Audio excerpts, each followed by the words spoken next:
The moment I stepped out of my truck, she pointed at the collapsed bridge, like she was proud of it. "You see that?" she shouted. "This is what happens when you ignore the HOA. Her voice echoed across my land like she owned the place. I stared at the broken wood lying in the dirt, the same bridge my grandfather built with his bare hands. My jaw tightened. "This is my farm," I said slowly, "and I'm not even in your damn HOA." She crossed her arms, wearing that bright pink suit like she was running for queen. "Not yet," she said, smirking. "We've extended our borders. This road now falls under our authority." Her workers stood behind her, acting like they were on some official mission, taking pictures, measuring things, pretending they knew what they were doing. One of them even whispered, "Are we sure we can be here?" She didn't even look back. "If I say we can, we can." I felt something twist in my stomach, anger mixed with disbelief. "You tore down the bridge," I said. "That bridge is on private land." She shrugged like it was no big deal. "It was unsafe. I ordered it removed for community protection." My fists clenched. "What community? I live 2 miles outside your neighborhood." She took a slow step toward me, smiling like she'd planned this for months.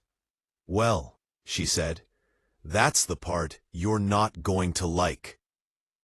She pulled out a folder, thick with papers, and handed it to me like it was a death sentence. "As of yesterday," she continued, "your land is under review to be absorbed into the HOA.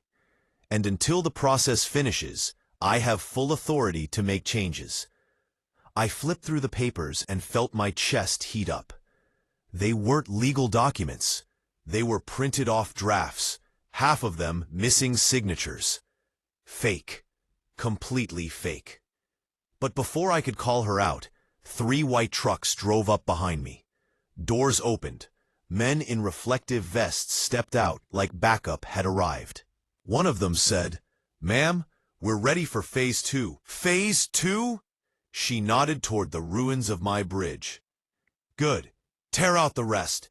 He can't cross onto this side anymore." My heart dropped for a second, not because I was scared, but because she clearly had no idea who she was messing with. I looked at her, trying not to laugh. "You really think you can block me from my own farm?" She leaned in, whispering like she was delivering a threat she thought would break me. "You can't stop this," she said. "You're outnumbered." She stepped back with a smile. I smiled too, because she still didn't know the one thing that would change everything. The one thing I'd kept quiet for years. The one thing she was about to regret ignoring. I didn't even get a chance to reply before one of her workers fired up a chainsaw and walked straight toward the last standing support beam of the bridge. The sound cut through the air, sharp and angry. Karen didn't look at me. She just watched her own crew like she was directing a movie. "Make sure nothing is left," she said. "He won't be using this path again." I stepped forward, but 2 of her workers moved to block me, hands raised like they were doing me a favor. "Sir, please stay back," one said nervously. He didn't sound confident. He sounded scared of her. That made it worse. She wasn't just abusing power. She was controlling people who knew they shouldn't even be here. "You all know this is illegal," I said quietly. "This land isn't yours. That bridge isn't yours." One of them glanced at Karen, then at me. "She said the HOA approved it," he muttered. Karen snapped her fingers. "Stop talking and keep working." My patience cracked. "Karen," I said, "you're trespassing. All of you." She waved me off like I was a child. "Stop pretending you have authority. I already filed a report saying this structure was a danger to the public." A danger to the public? On land nobody but me even used? I felt the heat rise in my chest again. "You filed a report with who?" She smirked. HOA enforcement. I nearly laughed. That's not a thing. She stepped closer. It is when I say it is. The chainsaw bit into the last support beam. The wood cracked loudly, echoing across the field.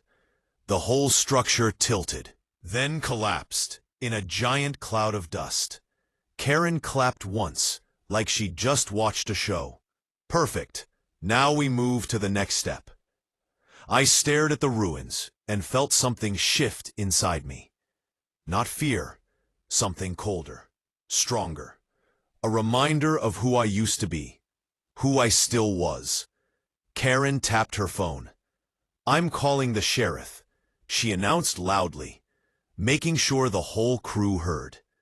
I'm reporting you for interfering with an HOA safety operation. I raised an eyebrow. The sheriff, huh?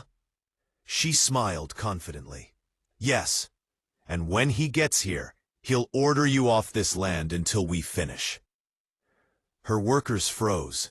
They were finally realizing something was off. One whispered, "Is she allowed to do that?" Another shook his head, but didn't dare say anything. I didn't move. I didn't argue. I just waited. She put the phone to her ear and began walking in circles, talking fast, complaining loudly, painting herself as the victim. Yes, Sheriff, he's being aggressive. He refuses to leave. Yes, we need you here right now. When she hung up, she smirked at me with triumph. He'll be here in 10 minutes. I let out a slow breath. Good, I said. Her smile faltered. Good. Why good? I stepped a little closer so only she could hear me. Because, I said, you didn't think to ask who the sheriff actually is, did you? Her eyes narrowed. What are you talking about? I didn't answer, but the workers behind her were already starting to whisper. And she felt it. That tiny shift of doubt. The first crack in her confidence. The crack that was about to blow open when the real sheriff arrived. 10 minutes later, dust rose in the distance. A truck speeding down the dirt road. Karen straightened her suit like she was about to receive an award. Perfect timing, she said. Now you'll learn what happens when you mess with the HOA. Her crew stepped back, unsure, whispering again. One of them even removed his hard hat and rubbed his forehead like he suddenly regretted his life choices. I didn't take my eyes off the truck. I knew that engine sound. I'd heard it 1,000 times. Karen stood tall, ready to cry on command if she had to. When he gets out, she whispered confidently, you will step aside. The truck rolled to a stop. The door opened, and Karen's smile died right there. The sheriff climbed out, tall man with a gray beard, sunglasses, and a badge that actually meant something. Karen blinked hard, then forced a grin. Sheriff, she called, waving like he was her friend. Thank you for coming. We have a serious problem. The sheriff ignored her and walked straight toward me. He didn't even look at the broken bridge. He didn't look at her workers. He didn't look at Karen. Morning, he said to me calmly. Heard we had a situation. Karen's jaw dropped. Excuse me, he's the one causing the situation. I'm the one who called you. She pointed at me like a kid blaming someone at recess. He refused my orders. He blocked an HOA safety operation. Karen, the sheriff said, finally turning his head in her direction. I didn't come because of your call. She froze. What? But I called dispatch. He raised an eyebrow. Yeah. And dispatch called me because they know whose land this is. Her face went pale. I folded my arms. You should have checked the county records before you started tearing things down. Karen swallowed. What are you saying? This is under HOA jurisdiction. The sheriff chuckled. Ma'am, this entire property, every inch you're standing on, belongs to his family. It has for almost 100 years. And the HOA has zero authority out here. She stepped back like someone had pushed her. That can't be right. We extended our borders. We filed paperwork. The sheriff took off his sunglasses. No, you filed nonsense on printer paper. He looked at her workers. You all are trespassing. Her crew's faces changed instantly. Some stepped away from her. One whispered. I knew this was a bad idea. Karen's voice cracked. Sheriff, I'm trying to protect the community. By destroying his bridge, he snapped. By sending your people onto land you don't control, he pointed at the ruins. This is criminal damage. The color drained from her face. You can't arrest me. I'm the HOA president. The sheriff looked at me, smirked, then turned back to her. Lady, nobody cares. Karen stumbled for words. This is a misunderstanding. A simple misunderstanding. The sheriff stepped closer. I'd choose your next words carefully, because right now, the only reason you're not in cuffs is because he hasn't filed charges yet. All eyes turned to me. Karen's breathing got shallow. You wouldn't dare. I didn't answer. I just watched her. And the more silent I stayed, the more she panicked. She still had no idea what the next twist was. The part I had kept hidden for years. The part that would hit her harder than the sheriff. Karen kept staring at me like she was trying to read my next move. Her confidence was gone, replaced with a fear she couldn't hide anymore. Listen, she said quietly, stepping closer. We can fix this. I can talk to the board. There is no board out here, I replied. Her lip trembled just a little. Then what do you want? Before I could speak, the sheriff crossed his arms. Maybe you should tell her, he said, before she digs herself deeper. Karen turned between us. Tell me what? I took a slow breath. You tore down the bridge my grandfather built. You marched onto my land like you owned it. You ordered workers to destroy property that never belonged to you. And you called the sheriff to report me.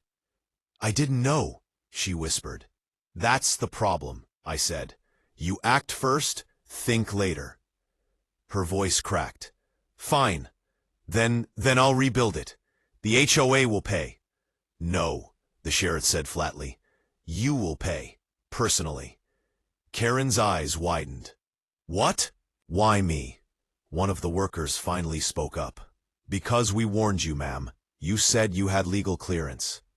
Another added, we're not taking the blame for this. Karen looked betrayed. You're turning on me? No, the sheriff said. They're telling the truth, and now it's your turn. Her breathing grew shaky. Look, I didn't mean harm. I was doing what any HOA president would do. You're still not getting it, I interrupted. This land is protected. Protected by who? She snapped desperately. I exchanged a look with the sheriff. He nodded once, and I finally told her. My family doesn't just own this land, I said. We hold the federal easement that covers the entire valley, and I'm the official steward assigned to protect it.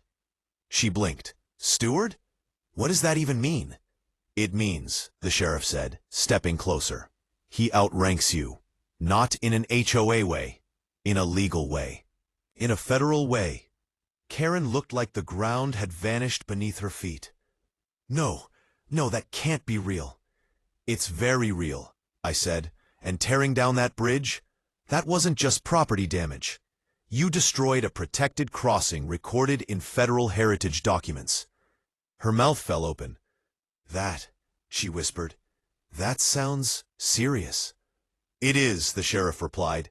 Serious enough that I should arrest you right now. She shook her head fast. No, wait, please, this is a misunderstanding.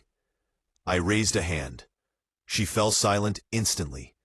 You walked onto my land, Karen, I said quietly. You bullied. You threatened. You lied. You made your own rules and forced everyone else to follow. Tears formed in her eyes, but she still tried to stand tall. So what happens now? What happens, I said, is justice. She swallowed hard. Are you pressing charges? Everyone waited. Her workers, the sheriff. Even the wind felt still. I looked at her, not with anger anymore, but with a calm she couldn't read. No, I said. She let out a shaky breath of relief. But, I continued, I am filing a formal complaint with the county and the state. Your HOA will be audited. Every one of your extensions will be investigated. Every rule you bent. Every fine you faked. Every lie you wrote. Karen froze as the truth hit her. That, I said, is the consequence. The sheriff stepped beside me, and, during the investigation, he added, You're suspended from everything. You will not step foot near this land again. Karen's face crumbled. You can't. I just did, the sheriff replied. Her workers began packing their tools. No one looked at her. No one followed her. They were done. Karen stood alone in the dirt as the valley stayed silent around her. You ruined the wrong bridge, I said, softly. You picked the wrong farm, and you messed with the wrong family. The sheriff put his hat back on. Let's go rebuild your crossing, he told me. I nodded once, not for him, but for the land my grandfather left behind. Karen didn't speak again. She just watched us walk away, her empire collapsing faster than the bridge she destroyed. And somehow, the valley felt peaceful again. Justice, finally, had a place to stand.